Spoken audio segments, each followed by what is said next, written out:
નમસ્કાર, ઝી 24 કલાકના Windy live સાથે હું છું બંસી દવે। અત્યાર સુધીમાં રાજ્યના 222 તાલુકામાં અવિરત વરસાદ વરસ્યો છે। 7 ઇંચ જેટલો વરસાદ વરસ્યો છે, તો ક્યાંક 2 ઇંચથી વધારે વરસાદ વરસ્યો છે અને હજુ પણ ભારે વરસાદની સંભાવનાઓ વ્યક્ત કરવામાં આવી છે, ખાસ કરીને સૌરાષ્ટ્ર કચ્છના પટ્ટામાં।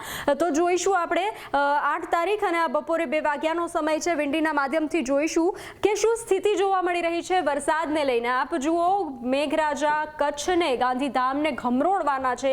આ જે પૂરી સિસ્ટમ જે છે તેને લઈ અને અનેક જગ્યાએ રેડ એલર્ટ આપવામાં આવ્યું છે। એનડીઆરએફ, એસડીઆરએફ સ્ટેન્ડ બાય રાખવામાં આવ્યા છે। ભારેથી અતિ ભારે વરસાદ ગાંધીધામને આ સિસ્ટમ હિટ કરે છે, તો તેને લઈ તંત્ર સજ્જ છે અને અતિ ભારે વરસાદ કહી શકાય તે જોવા મળશે।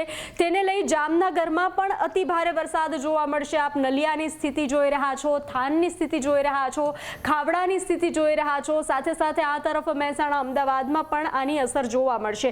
તો સમગ્ર રાજ્યમાં હાલ જોવા મળી રહ્યું છે અને ખાસ કરીને દરિયો ન ખેડવા સૂચના આપવામાં આવી છે અને માછીમારોને જે મધદરિયે છે તે લોકોને પણ પરત આવવા સૂચના આપવામાં આવી છે, કારણ કે ભારે વરસાદ અને પવનના કારણે તો દરિયાઈ પટ્ટાને પણ સતર્ક રહેવા સૂચના આપવામાં આવી છે। તો આપ જોઈ રહ્યા છો, દરિયાઈ પટ્ટામાં પણ સારો એવો વરસાદ રહેશે। તો આ તરફ દક્ષિણ ગુજરાતમાં સારો મધ્યમ વરસાદ રહી શકે છે, તો પાલનપુરમાં પણ ભારેથી અતિ ભારે વરસાદ જોવા મળી શકે છે। બપોરે 2 વાગ્યાનો સમય છે, ત્યારબાદ આપણે થોડા આગળ જોઈશું શું સ્થિતિ વરસાદને લઈને જોવા મળી રહી છે। બપોરે 5 વાગ્યાનો સમય છે, આપ જોઈ રહ્યા છો, પૂરા રાજ્યમાં સામાન્ય વરસાદ જોવા મળી રહ્યો છે, પરંતુ ભુજ, કચ્છ, જે ખાવડા જે છે, જામનગર, ગાંધીધામનો જે વિસ્તાર છે તેમાં આપ જોઈ રહ્યા છો અતિ ભારે વરસાદ જોવા મળ્યું છે। તંત્ર પણ સજ્જ જોવા મળી રહ્યું છે। ત્યારબાદ આપણે જોઈશું રાત્રે 10 વાગ્યાનો સમય, તો સ્થિતિ સામાન્ય થતી જોવા મળી રહે છે કચ્છમાં, ખાવડા આજુબાજુ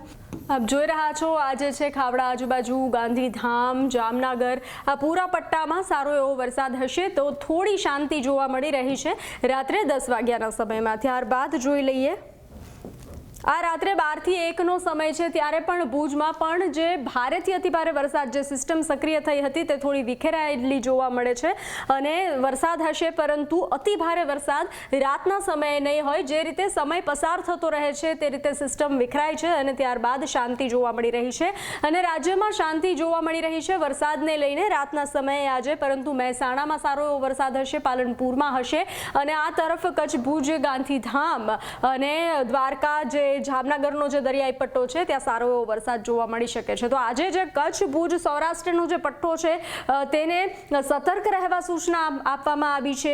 તંત્ર સજ્જ જોવા મળી રહ્યું છે, એનડીઆરએફ, એસડીઆરએફની ટીમ તૈનાત કરવામાં આવી છે અને દરિયાઈ પટ્ટામાં જે છે ત્યાં પણ સતર્ક રહેવા સૂચના આપવામાં આવી છે। નમસ્કાર।